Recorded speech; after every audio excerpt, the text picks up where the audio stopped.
Hello there, sorry from 17 once again. This is my Last of Us grounded difficulty walkthrough. This is chapter 2, The Outskirts, and you may be wondering why you didn't see the beginning section if you're new to this series. This is a minimalist walkthrough. I'm going to linearly cut together sequences that involve combat and stealth so that you can essentially have all the action, all the intensive moments of the game in a nice fashion without any of the intermediary stuff. So for this sequence, as you push up here, you'll notice a couple of flashlights. These are soldiers who can spot you if you're not careful, and if they do spot you, they kill you really quickly if you're out in the open because they have guns. And I'm trying to think if you come up against enemies on this game who have machine guns like these military guys do at this point, and I don't really think you do. I think there's just the standard pistols and maybe a few rifles. I mean, towards the end of the game, I think, don't they have assault rifles? I think they do. But for the most, like, those enemies just there are not meant to be trifled with because they've got fuck you weapons, and those weapons really hurt.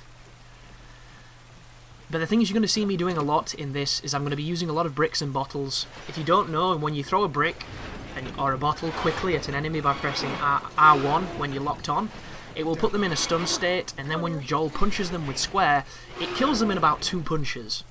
If you were Ellie, or if Joel had a knife, which I'll never understand why he doesn't, it would be an instant kill. And it's a really, really fun mechanic. It's like the noob combo of The Last of Us. But every other encounter, when you just use the fist, can take a while. This sequence here, at the beginning, there's a chance you can get spotted by the guy on the balcony when you run towards the cover here. I throw the bottle to put their attention away from me, and then I sneak over here and there's another bottle. I got a little bit unlucky on this sequence because the guy on the balcony was looking away from me, but the light on his gun was over where I was, and I didn't know if I walked out if he'd still be able to see me. You know, it's one of those weird moments where I was waiting for him to turn around and he just never kinda did with his weapon. So instead, I have to waste a brick. But the good news is, after this sequence, there's plenty more to pick up, so you don't have to worry about that, but always try to have something to throw. I cannot even begin to tell you how powerful the thrown items on this game are. They make the game so much simpler. You'll also notice that I have a wooden bat-esque thing on my back. That is a melee weapon. It's completely unupgraded, but it's still better than the fists.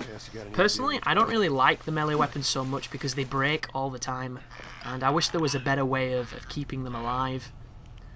So this is your first encounter with the clicker, and if you don't know this, if you sneak up on a clicker and you hit it with square when you're holding a brick, 3 hits from a brick will kill the clicker. You don't have to waste bullets, you don't have to waste your melee weapon. It's a guaranteed kill on them. However, if when you're sneaking up to them they acknowledge you are there, or if you just get unlucky and the AI goes all bullshit on you, they'll instantly kill you.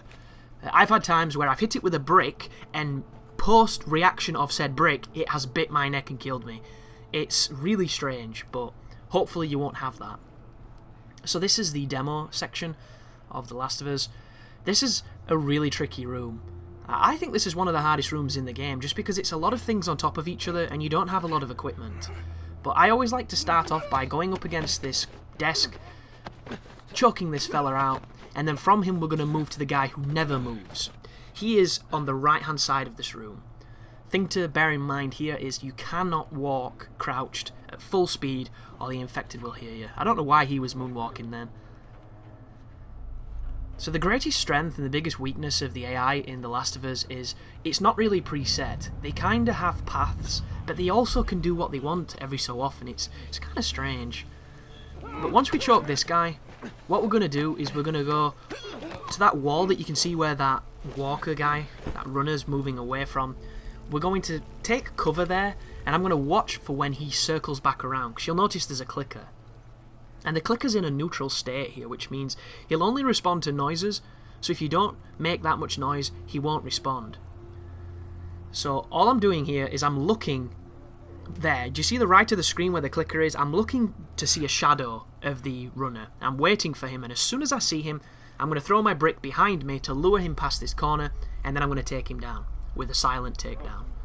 It's a little bit of patience required here, but this was the best way I could find to do this. So there's the brick on that. That attracts this guy. As soon as he crosses, you start tapping triangle, and you'll grab him and put him down. This next part is a little bit more risky. What I'm going to do is I'm going to sneak up to the clicker, I'm going to hit him with the brick, and then when he dies, you need to immediately run back. If you don't, your runner's going to ambush you, so you need to know where a bottle is, because a bottle is the safest way to respond. So I know that when I run away, there will be a bottle, so I have to find one. So you'll notice the guy just to my right past the clicker, he's the person who's going to chase us. There's the bottle we need. We get in range, we hit this dude, boom, and now we run. Run, hold back, tap triangle as you do it, grabs the bottle, put it on as you're running, and be aware this guy's going to be up your ass. So keep on running, and get into a position where you can put your back against a wall and see where he is. So he didn't chase me as much as I thought he would, but he can, so do not think that he's not going to be near you. And then do that.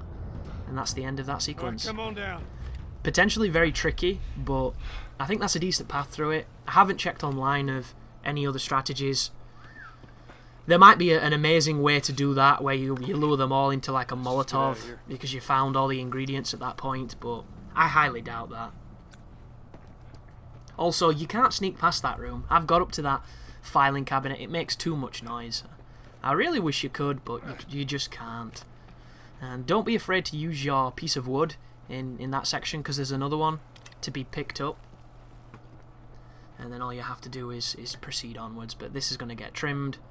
As I mentioned, we're going to streamline this guide. So this is the subway area, and this is a room full of clickers.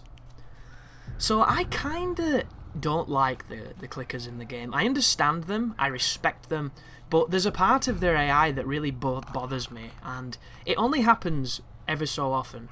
The area where it's most egregious is in the graveyard with Bill. For some reason, the clickers, even when they can't hear you, or even when they're not aware of you, they have this tendency to walk where you want to go. I don't know why they do it, I don't know if it's just me, but there are times when it's almost like they psychically know where I want to be, and they move where I want to be. And it just, it winds me up so much. And this room I never have any problem with. It's almost like the clickers in this room are all cavalier and, you know, listening to Beach Boys and having a fun time surfing USA. But the ones in the graveyard are an absolute nightmare. But this place, I don't know, they're just chilling, you know, listen to a bit of Bob Marley. But I can't stress how softly you have to move when you're crouched, because if you put that full walk on, they just hear you. They hear you immediately, and you'd be surprised just how far they hear you from. Another thing that people might not be too perceptive of is the infected do not notice your torch. The torch is something the humans spot, I believe, but the infected do not. So once we get over here, I'm going to throw some bottles to try and lure them into that area.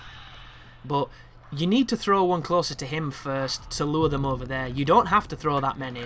As long as you've got one or two, and I think there's two over here anyway. As long as they're over there, you're fine.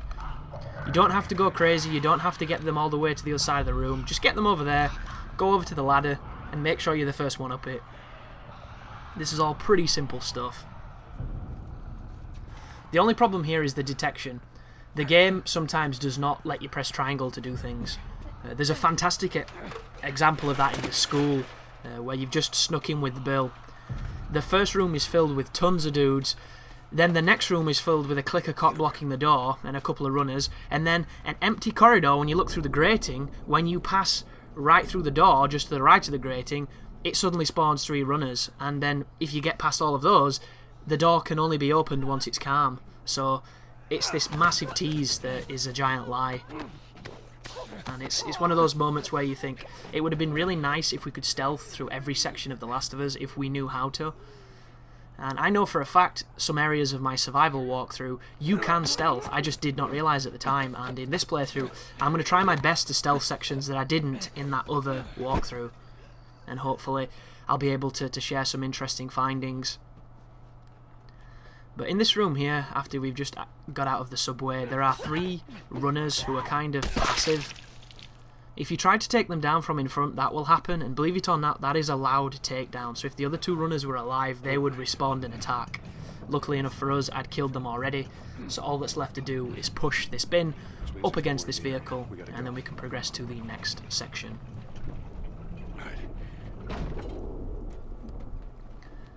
So you might be wondering why I'm doing this. It's kind of in celebration of the remastered PlayStation 4 version of The Last of Us. Unfortunately, I don't have a PS4, so I can't play that version. I wish I could, folks, but I just can't. So the second best thing I can do is to bring more Last of Us content and spread a little bit of awareness that you can pick up this game and it will run not at a solid 60 frames, but it's still pretty damn high, and it'll look 1080p resolution on a next-gen console. And as it stands, it's probably the best game on the PS4, I think. I mean, I haven't played Killzone, is it Shadow's Fall, which I'm quite curious about, and I haven't played Infamous Second Son, which looks quite interesting too, but even so, those games could be amazing, and I still think this would be better, because I think The Last of Us is one of the greatest games of last gen, and now one of the best games of next gen. But in here, you'll notice I went for the shiv door. Make sure you have a bottle.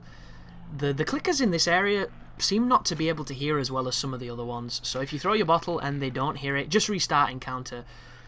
They just cock block. They will stand on this corridor all goddamn day. It's really silly.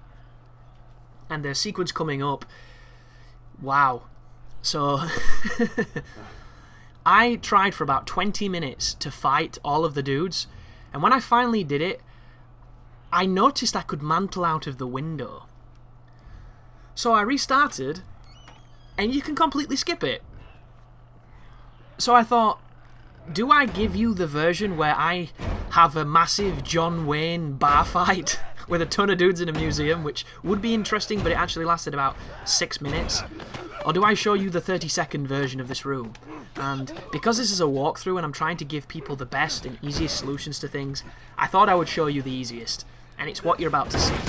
So once you kick through this door, Tess is going to just completely destroy this dude's face, and then we're going to run.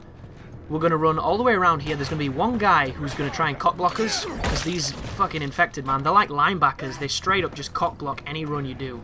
We're going to hit this, and we're going to run all the way to the roof, pick up the plank. As soon as you set the plank down, it triggers a cutscene, and this is over. Biggest problem you face here is if anybody gets grabbed. If someone gets grabbed, you might not have enough time to do this.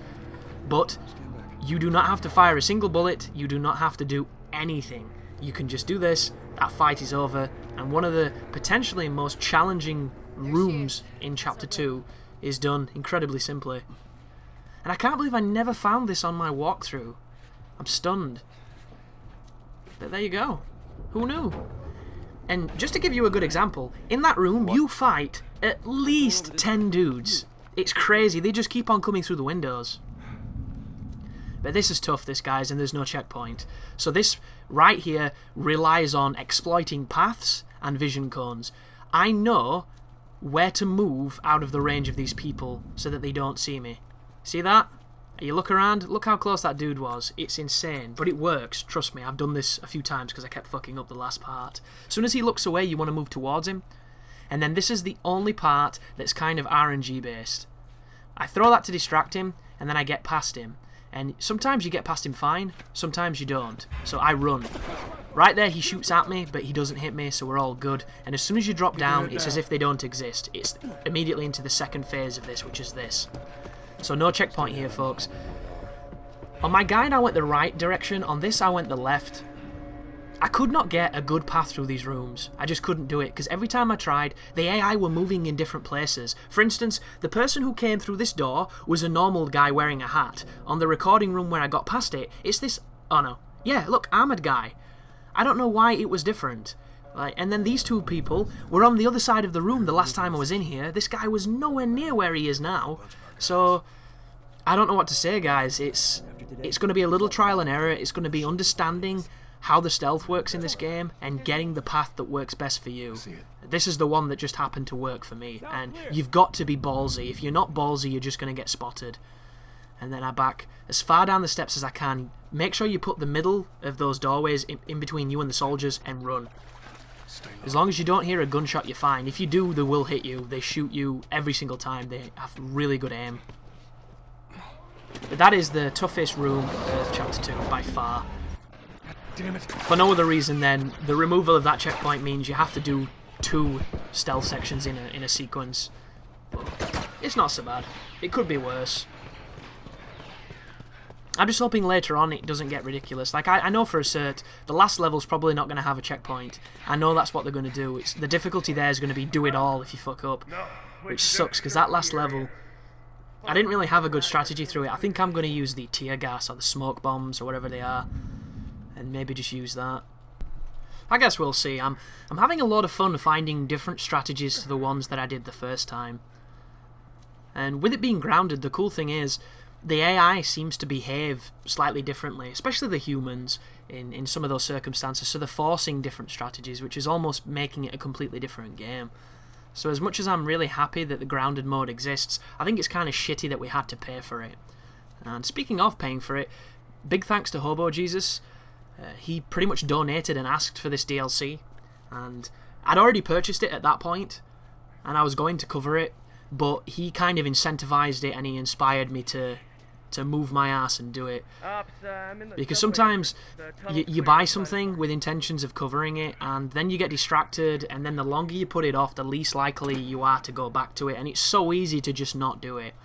But when you get that moment of inspiration, and when somebody, you know, inspires you in that way, it's like there's not a single thing except for, you know, real life stuff that can get in the way of recording then, because I get all driven. And yeah, that's the end of Chapter 2, folks. Thank you very much for watching.